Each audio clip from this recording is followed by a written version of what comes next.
Hi guys. Sanskrit, Hindi, BMS, ये सभी ना आपको बहुत सिमिलर लगते होंगे।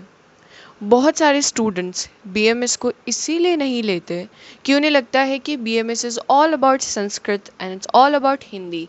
सिर्फ आपको संस्कृत पढ़नी पड़ेगी एंड आपको हिंदी पढ़नी पड़ेगी। इसलिए बहुत से स्टूडेंट्स जो है वो बीएमएस को एक्सप्लोर करने से पहले ही उसको गिव अप कर देते हैं, उसे एलिमिनेट कर देते हैं अपने फ्यूचर स्कोप से। But let me tell you, actual में बीएमएस में कितनी संस्कृत आती है एंड बीएमएस में कितनी हिंदी आती है। So this video is going to be about how can you manage your Sanskrit in BMS first year. And if you are a partial dropper student जो कि BMS के साथ partial drop ले रहे हैं, then I'd highly recommend you to watch this video. Please, क्योंकि आपके लिए बहुत ज़्यादा इंपॉर्टेंट होने वाली है। And if you are afraid of Sanskrit and लेकिन आपने बीएमएस ले ली है और आपको ये लग रहा है कि संस्कृत बाकी सब तो चलो फिर भी मैनेज हो जाएगा, लेकिन संस्कृत को कैसे मैनेज किया जाए, सो please watch this video and I'm 100% sure that you will definitely get benefited from this video, so please watch till the end. Okay, so guys, सबसे पहले मैं आपको बताती हूँ कि संस्कृत कब कब आपको पढ़नी होगी. So the good news for you all is कि संस्कृत जो सब्जेक्ट है वो सिर्फ फर्स्ट ईयर में आता है. फर्स्ट ईयर यानी कि फर्स्ट प्रॉफ में आता है आपका. सो आपको ज़्यादा संस्कृत नहीं पढ़नी पड़ेगी. नाउ सबसे पहले तो मैं आपको ये बताती हूँ आपको संस्कृत पढ़ने के लिए क्यों दी जाती है. Why is it important to study Sanskrit. So let me tell you, आप क्या करने वाले हैं, आप कौन सा कोर्स कर रहे हैं. आप आयुर्वेद पढ़ रहे हैं एंड आयुर्वेद में जितने भी ग्रंथ हैं, इट कैन बी चरक, सुश्रुत, काश्यप, वाग्भट, कोई भी ग्रंथ है वो सभी संस्कृत लैंग्वेज में लिखे गए हैं. All are in the form of may be in the पद्यांश और इन द गद्यांश form, but they are written in Sanskrit language itself. So आपको उस संस्कृत लैंग्वेज को ट्रांसलेट करना आना चाहिए. बट चलो ठीक है, वो ट्रांसलेशन का काम भी बहुत राइटर्स ऑलरेडी कर चुके हैं, सो आपको उसकी भी उतनी ज़रूरत नहीं होती है. सो अगर मैं आपको ये बताऊं कि ट्रांसलेट आपको करना पड़ेगा एंड देन आपको पढ़ना पड़ेगा, and if you are thinking कि ओ माय गॉड पूरा संस्कृत में लिखा है एंड देन हमें उसे ट्रांसलेट करके एंड देन समझना पड़ेगा एंड उसके लिए हमें संस्कृत पढ़नी है, सो गाइज रिलैक्स, इतना आपको नहीं करना है. ट्रांसलेशंस जो ऑलरेडी लिखे हुए हैं आपको सिर्फ उन्हें पढ़ना है. अब वो ट्रांसलेशंस जो है वो हिंदी में भी हो सकती है, वो इंग्लिश में भी हो सकती है, एंड वो आपकी कोई नेटिव लैंग्वेज में भी हो सकती है. It can be in Bengali, Marathi, Gujarati, कोई भी लैंग्वेज में हो सकती है. इट्स अप टू यू कि आपको कौन सा प्रेफर करना है.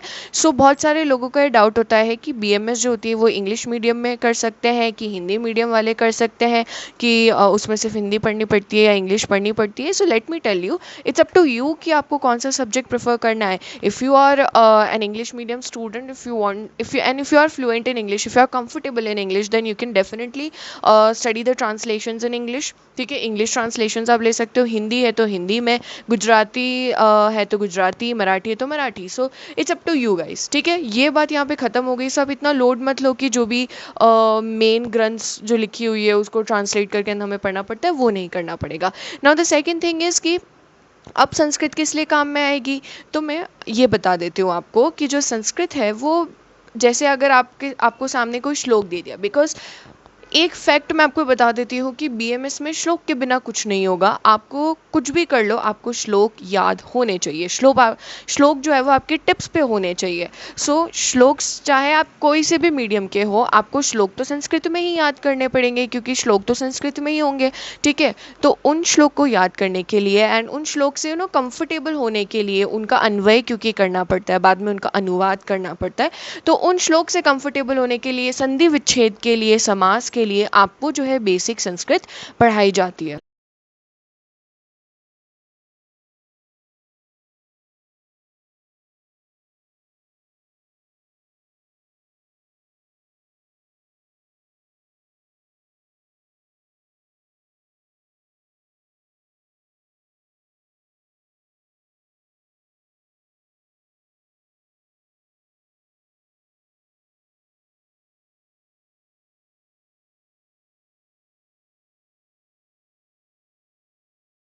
एनसीएसएम के अकॉर्डिंग जो भी उन्होंने पूरा संस्कृत का पेपर पैटर्न दे रखा है वो मैं बता देती हूँ, जो मार्किंग स्कीम है वो बता देती हूँ।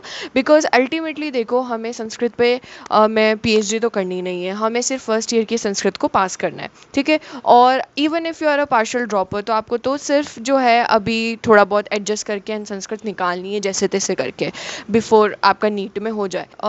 बेसिकली इन्होंने संस्कृत प्लस आयुर्वेद इतिहास ऐसे 2 सब्जेक्ट साथ में इंक्लूड करके एक पूरा सब्जेक्ट बनाया है। तो संस्कृत के साथ में आयुर्वेद इतिहास भी आता है। अब देखो, इतिहास वाला जो पोर्शन है वो it's a historical portion, history से रिलेटेड पोर्शन है, जहाँ पे सिर्फ आपको लर्न करना है, तो उसमें ऐसा सच कोई दिक्कत आती नहीं। In my opinion that is a very scoring topic, जिसको उसमें कुछ ही टॉपिक है वो पढ़ के आप इजीली स्कोर कर सकते हैं।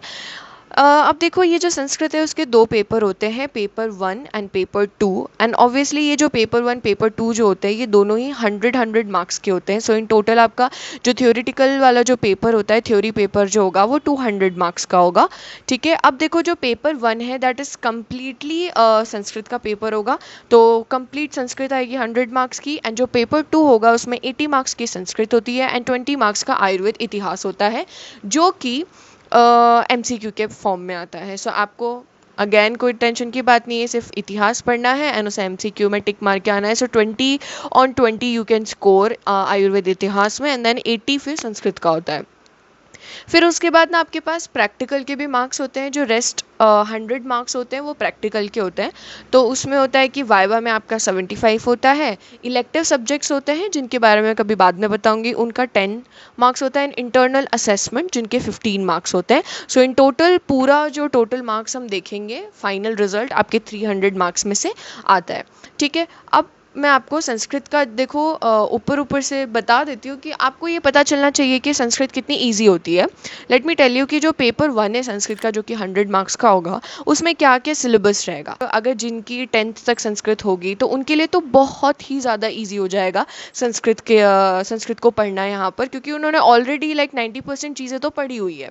एंड 90% चीज़ें अगर आपने ऑलरेडी पढ़ी हुई है, और आई कैन से 80% या 70% भी पढ़ी हुई है, तो you can easily clear your exam.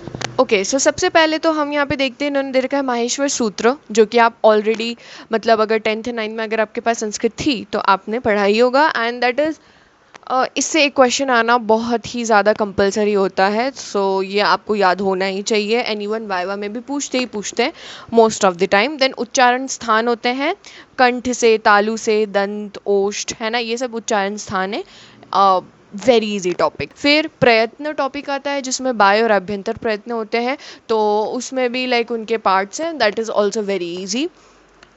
Just ये उच्चारण स्थान से मतलब मुंह से आप जो भी वर्णों का उच्चारण कर रहे होते हैं तो वो किस प्रकार से होता है, उस पे बेस्ड ये कुछ टॉपिक्स हैं, जो कि लाइक 1 घंटे का काम है। अगर आप एक बार लेके बैठो, बस आपको कुछ कुछ चीज़ें रटनी है और कुछ कुछ चीज़ें समझनी है, तो 1-2 घंटे में आपका ये पूरा टॉपिक क्लियर हो जाएगा। एंड ये बहुत ही स्कोरिंग टॉपिक भी होता है। फिर संज्ञा आ जाती है। देखो, संज्ञा में क्या होता है, या अलग अलग तरीके की संज्ञा है, संयोग संज्ञा है, संहिता संज्ञा है, अनुनासिक है, अलग अलग तरीके की संज्ञा है। आपको सिर्फ उसमें क्या याद करना होता है, उनके सूत्र याद करने होते हैं। सूत्र पूछते हैं एंड जस्ट हिंदी पढ़ लो and you are and that's done and dusted. फिर उसके बाद उपसर्ग प्रत्यय है, जो कि अगेन आप हिंदी में भी पढ़ते हो, अगर आपके हिंदी सब्जेक्ट था तो उसमें भी उपसर्ग प्रत्यय तो आता ही है, तो बस बिल्कुल वैसा अव्यय जो होते हैं वो भी हिंदी में भी आते हैं, and just they are similar in Sanskrit as well. So आप देख सकते हो कि ये भी कितना ईजी है। फिर कारक आते हैं, कर्ता ने कर्म को करण से के द्वारा। ये तो सबके ना मुंह पे, कोई भी अगर इंडिया का स्टूडेंट होगा तो उसके तो मुंह पे ये चीज़ ना रटी हुई रहती है, आप कभी भूल ही नहीं सकते कितना भी ट्राई कर लो। सो दैट्स इट इन कारक प्रकरण। कुछ और सूत्र होते हैं डिटेल में, तो आइड से कि जो कारक वाला जो टॉपिक है वो एक थोड़ा सा डिटेल टॉपिक है। सो जो जब आपको कॉलेज में कारक पढ़ाया जाए तो कॉलेज में ही अच्छे से पढ़ लीजिएगा, तो वो हेल्प हो जाएगी। नेक्स्ट है संधि है।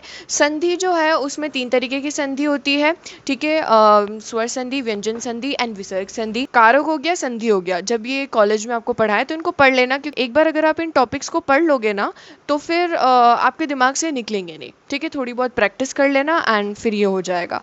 नेक्स्ट टॉपिक में बताऊँ तो समास आ जाता है। समास भी like they are on the easier side. कुछ एग्जाम्पल्स देख लो, जो बुक आपको कॉलेज वाले पढ़ने को बोले वो बुक पढ़िएगा। मेरे पास बुक है, अगर आप चाहें कि आपको बुक के सजेशंस चाहिए कि फर्स्ट प्रॉफ में कौन कौन सी बुक्स चाहिए, so I can also give you the suggestions कि कौन सी बुक पढ़ के जो है आप इजीली पास हो जाएंगे, सो वो मैं बता दूंगी आपको।